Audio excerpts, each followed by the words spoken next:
भी उसकी रिपोर्ट कैसे बनाए। तो इन सब के लिए गाइडलाइन है गुड क्लिनिकल प्रैक्टिसेस, क्योंकि ये एश्योरेंस प्रोवाइड करता है, ये स्टैंप लगाता है कि जो डेटा है और जो रिजल्ट है वो क्रेडिबल है। क्रेडिबल मतलब आप उस पर विश्वास कर सकते हो, उन्होंने सही से रिसर्च किया। क्योंकि अब दवाई बनने में सबसे बड़ा तो चैलेंज यही हो गया कि क्या पता अगर ये सही बोल रहे हैं नहीं बोल रहे, क्या पता जो ये इन्होंने रिसर्च किया वो गलत हो। तो पहली प्रूफ ये लगाना है कि क्रेडिबल है, आप उस पर यू कैन रिलाई, एक्यूरेट है, करेक्ट है, और जो पेशेंट है हमारे उनका राइट्स, इंटीग्रिटी, कॉन्फिडेंशियलिटी प्रोटेक्ट किया गया। इन सब की ही गाइडलाइन है गुड क्लिनिकल प्रैक्टिसेस। और एक चीज याद रखना, मैंने बार बार ये वर्ड यूज किया है गाइडलाइन। ये गाइडलाइन है, ये कोई रूल नहीं है। पर ये स्ट्रॉन्ग कैसे बन जाती है, मान लो हमारे कंट्री की रेगुलेशन है डीसीजे, वो क्या बोलते हैं, वो बोलते हैं कि अगर आपने जीसीपी फॉलो नहीं की आपका डेटा रिजेक्ट हो जाएगा। तो इसलिए ये स्ट्रॉन्ग हो जाती है, right. So these are guideline.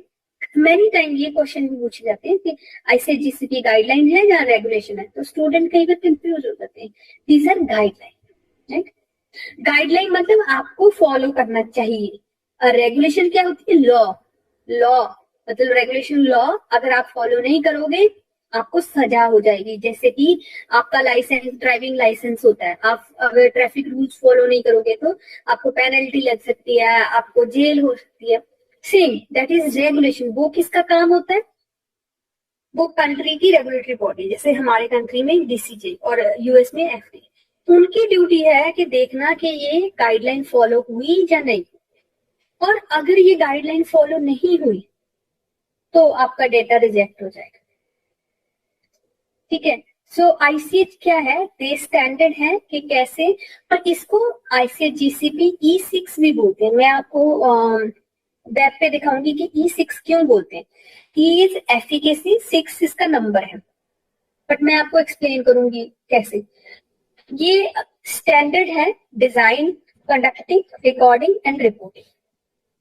किस चीज के लिए, जो ट्रायल, जिस ट्रायल में ह्यूमन सब्जेक्ट इन्वॉल्व, बेसिकली जो कोई भी रिसर्च जो आप ह्यूमंस पे कर रहे हो, उन सब के लिए ये रूल एंड रेगुलेशन फॉलो होंगे। सो ये रूल क्यों डिजाइन किए गए हैं, एक तो कि हाँ जो पेशेंट है उनके राइट और वो सेफ रहे। एक तो उनके जो राइट्स हैं वो प्रोटेक्ट हो, ऐसा नहीं है कि उनका कोई यूज करे जा रहा है, right.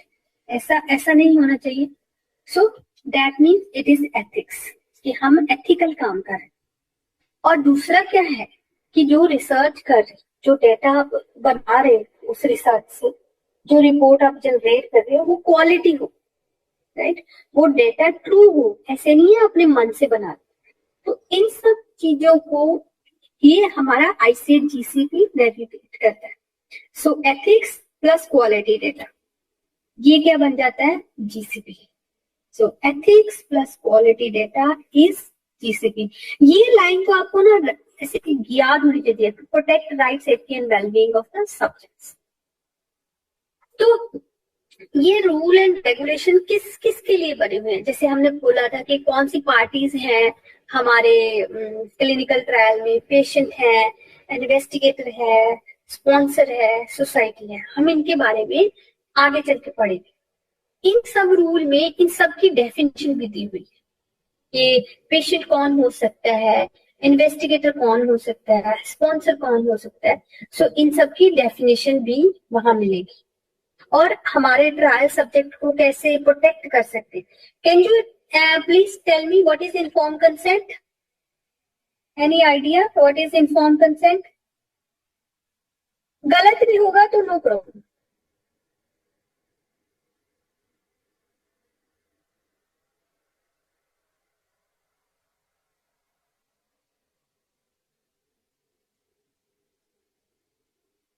Anything, please keep on saying something, don't go on a silence mode. Do you have any idea what is informed consent?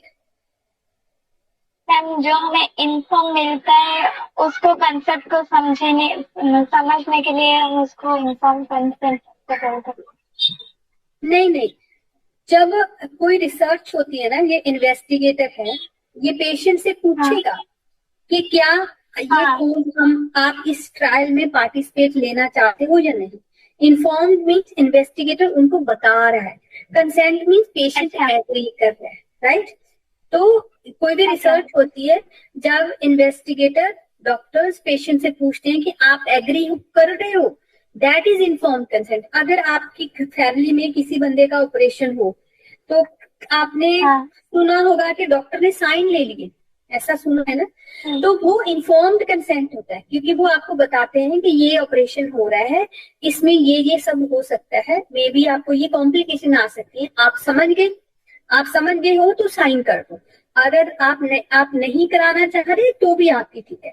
तो वो है कि हमने आपको बता दिया और आपने एग्री कर दिया, दैट इज इन्फॉर्म्ड कंसेंट। और इसके बारे में भी अच्छे से पढ़ना, सेफ्टी रिपोर्टिंग जो फार्माकोविजिलेंस में हो, बहुत अच्छे से पढ़ ही रहे हो कि सेफ्टी रिपोर्टिंग इज